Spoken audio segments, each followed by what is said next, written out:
Hi, and welcome back to an episode of the History of Fan Anime.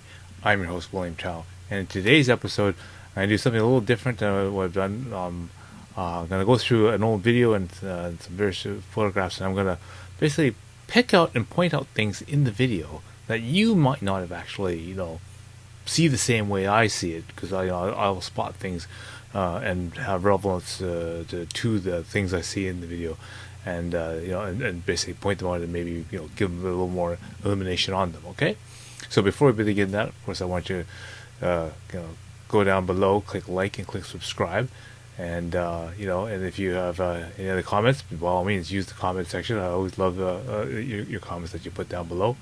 New thing, of course, with YouTube, you gotta click notification, get that notification bell going, so that when I put out new videos, then you'll see when I put some new videos coming out. All right. Otherwise, the YouTube never recommends my videos on the feed, though. All right. So let's go with this video of that someone has taken of me when I was running Anime Jyanai, my first anime store. And I remember this particular person came in, and we did a filming of some videos and that kind of stuff. I couldn't really remember if it was for like a project or something, but I'm glad that he still has this video. And so I'm going to play the video through, and I'm going to stop it and zoom in and highlight things that I would see in the video that maybe you would pass over, and then go over some of the relevance of that. And hopefully this will be a nice trip of nostalgia for some of you. Okay, so without further delay, let's begin. Here we have a scene in the back of the store where I got Kevin editing some fansubs.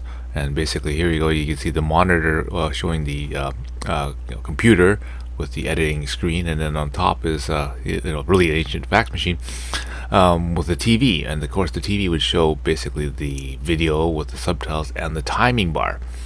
And of course, his job would be basically look at the timing bar and look at the subtitle file, and then basically where there's mistakes, make editing changes to the subtitle, to the subtitle file with the correct numbers. So, for example, if the subtitle comes up too fast, then change the number in minutes and seconds and whatnot to the correct number that would make it make the subtitles show up at the right time and whatnot.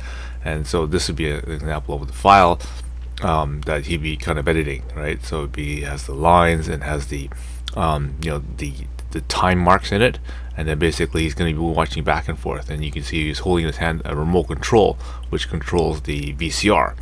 So he's going to be basically fast forwarding and rewinding it and trying to find the right point in which to to put the voices and line up the subtitles to that voice. Now this process could easily take on average just a few hours to up to like maybe 5 or 6 hours to do the editing for that, and so it's a painstaking task. We are back at the front of the store, and the first thing you want to point out is just note the t-shirt I'm wearing. It's an old Creative Labs t-shirt. So these at this time, so of course the big names weren't like GeForce or Nvidia or anything like that. No, the big names in the computer industry right now are Creative Labs for making the sound, best known for the Sound Blaster series of sound cards. Things like USR Robotics for their analog modems and fax modems. And so this gives you sort of an indication of the level of technology that we're talking about here, and gives you a good indication of age. Okay, so looking elsewhere in this still photo, you'll notice that in this corner behind the counter is a poster.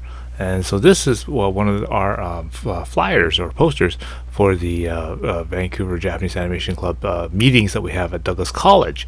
And so this is how we would advertise, or by flyer and by word of mouth, that people would know that, hey, we got these anime showings down at the Douglas College or Trout Lake.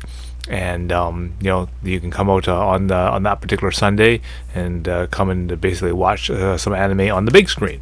And so that was a very important part of this store, and important news for people to see and to go out and watch more different types of anime. Okay, so we continue panning the video across the front desk store, and then come across another section here.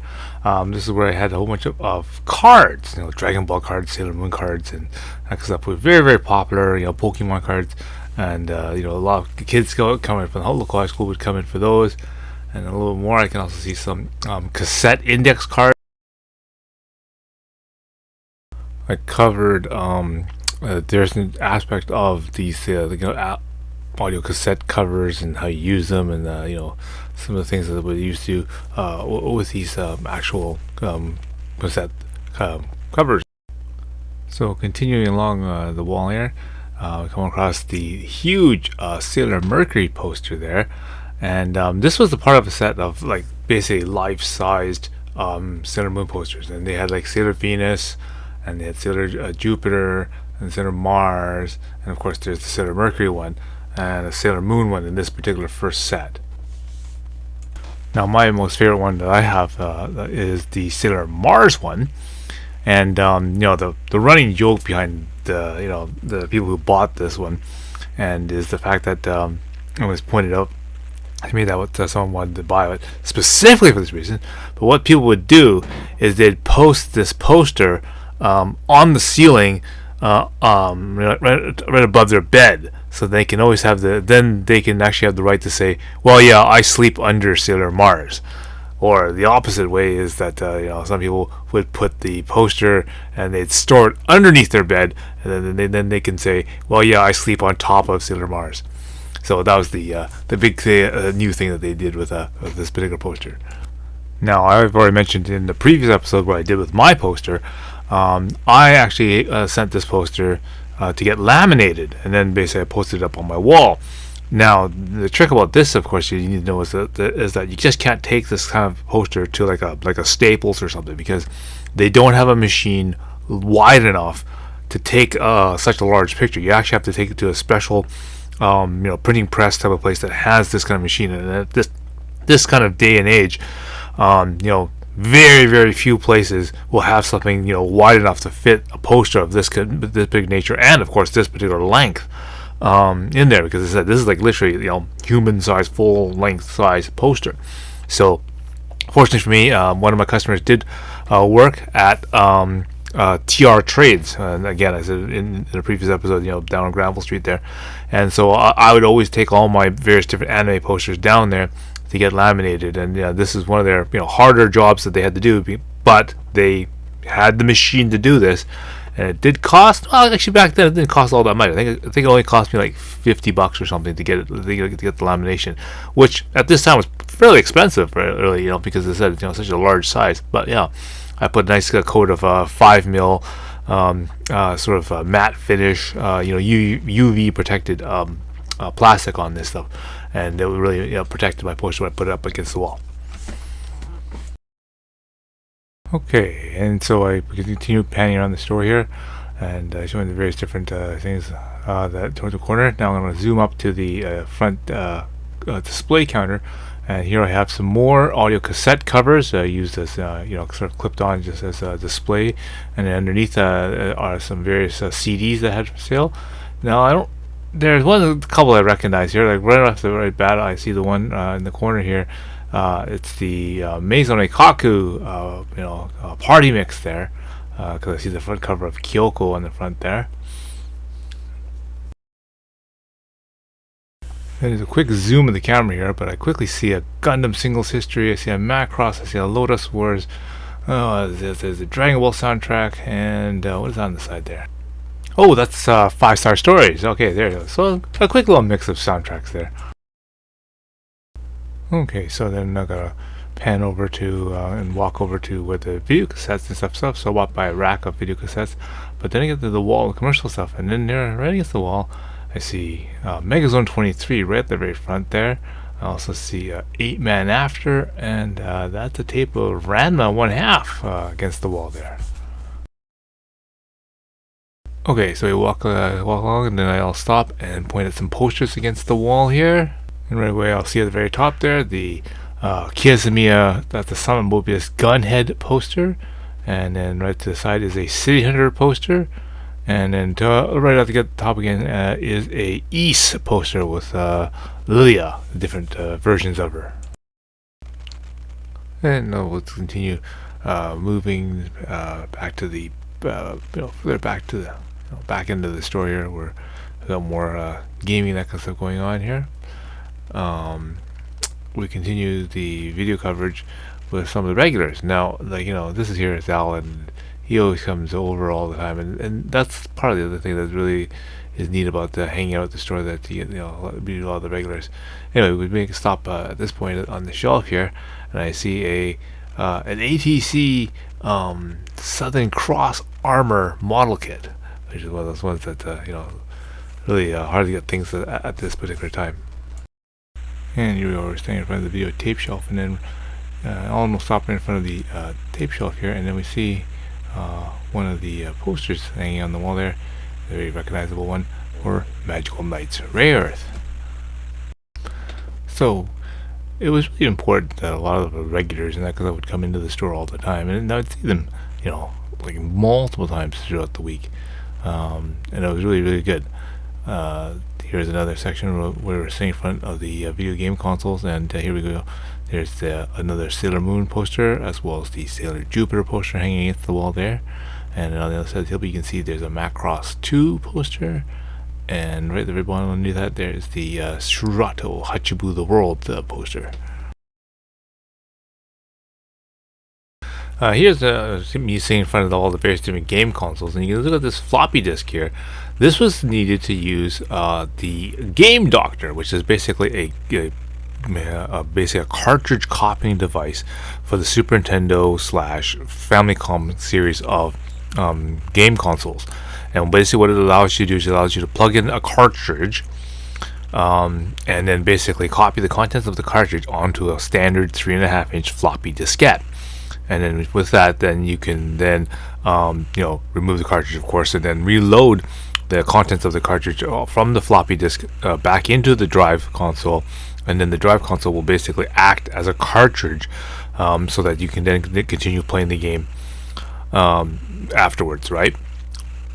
And all the data would be stored on floppy drives from the cartridge. And so this is a very common way to play Super Nintendo and Famicom games back in the day. And this is how we played a lot of our Japanese games. We can get then we go to different places that would actually rented out games and that kind of stuff, or people who had games. Then we could get the images from them. And so a lot of times, here we'd be playing a lot of like Langreaser. I remember we played a lot of the Final Fantasy games, a lot of the Dragon Quests. The very, very early Dragon Quest games, Legend of Mana, things like that, all from the again starting from the Japanese versions, and then of course later the English versions then finally came out, and then a lot of people were able to play them again. Now just with translation. Okay, so again, this is very big thing back in the 80s, and I remember when I got my Game Doctor, it was like, I think I got it from I think Derek got it for me from Taiwan, and it was like $800 or something like that when I got that one. So pretty expensive devices for sure. And also like that in this picture, I also have to point out that it wasn't just a hangout for just guys. I mean, here you have Evelyn here, and I remember she coming in here when she was still in like high school, and she never thought that we were a bunch of well, I'm sure that we were probably a bunch of weirdos and just guys who just watch nothing but hentai or anything like that. It was just normal for people, just liking to hang out and just do everything from play games and watch anime and that kind of stuff, and so that's that was really actually really good. It's just it's good to have some sort of difference and just some sort of place that was accepting enough to accept anyone, and have anyone to come in and not be over judgmental or whatever about preferences and that kind of stuff. So it was a really nice environment. Okay, so I scan across the front. I just barely make out what's on the TV there. It's Madoka sitting on a table there, so that's one episode of Orange Road. And on the models here, I can see, oh yeah, there's a Macross Roy Folker special, Zeta Gundam there. See, I also see Orson's Orgus model there. There's a Musha Gundam cloth kit there. And there's a few other, it looks like that's a Gundam cloth kit there. So, yeah, various different types of model kits that was available that had that time.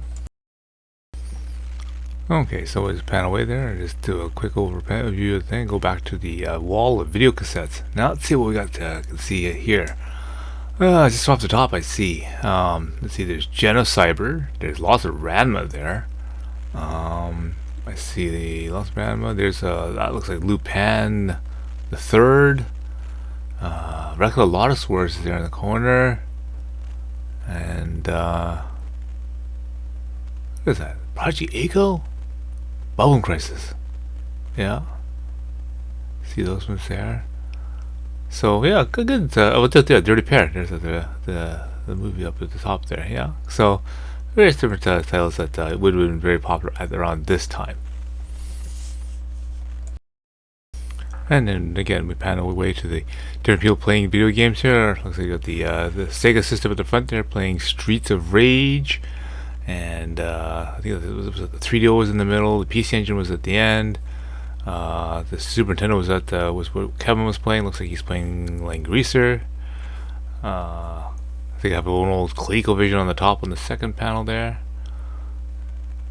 So it's a good time just to sit there and casually play video games.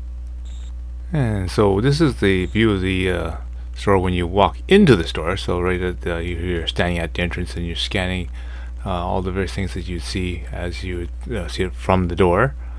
And as customers would come in, I'd greet them and see all the new people that would come in and look at different various things. Question for you, Johnny: does this thing look familiar to you?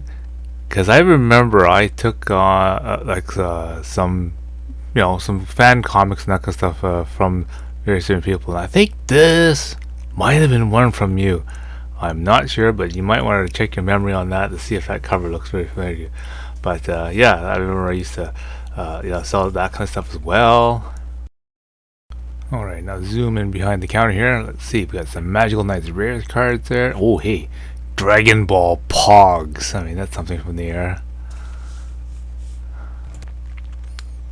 Okay, so let's zoom back out here, and hey, there's some posters up at the wall. Zoomed up in those ones there. So there's an Oh My Goddess against the door there, and Krishna from Gaiga Gear. Hey, Street Fighter Turbo, and oh, there's my Dragon Ball comics spinner.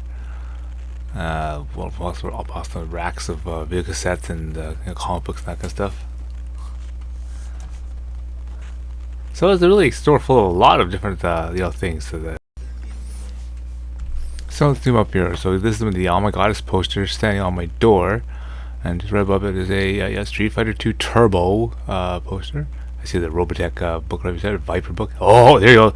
That's one of the very valuable things. Moon Paradise, one of the Sailor Moon Doujinshis. I see a Viper art book there, a Robotech Art 3, a Tenchi Muyo art book there. Here's a Madoka figurine. There's different new CDs and that kind of stuff in there. Model kits, as I said, there's Gundam. Okay, there's Mush Gundam. So a whole bunch of things that I had available that people could buy and whatnot. And so let's do a quick walk through here again, and just spin around just to see that the store's not very big, but it has a lot of stuff pertaining to anime and different types of anime that people can get into. Because again, things are kind of tough to get to. Alright, so stop by the video wall here and to see what I can spot here. I see Kashan series there. I see Megazone 43, the Wings of Anamaze. That's Eighth Man After. There's Angel Cops, Zenki, Orgus 2, Barefoot Gen, the Babel 2 series there. What is that? That's Harmageddon at the bottom there. So yeah, it's some pretty classical titles that was available on VHS tape at that time. All right, so yeah, a good variety of different titles and that kind of stuff available for rental. And again, it just sort of gives you an idea that video, another view of the video games, and it's just the fact that people just love to come and hang out. There's a wall of TurboGrafx games there, and play different video games. Looks like they're playing I think Dragon a Street Fighter fighting game there. There's Slayer's poster. There's a Scald poster from oh my god this.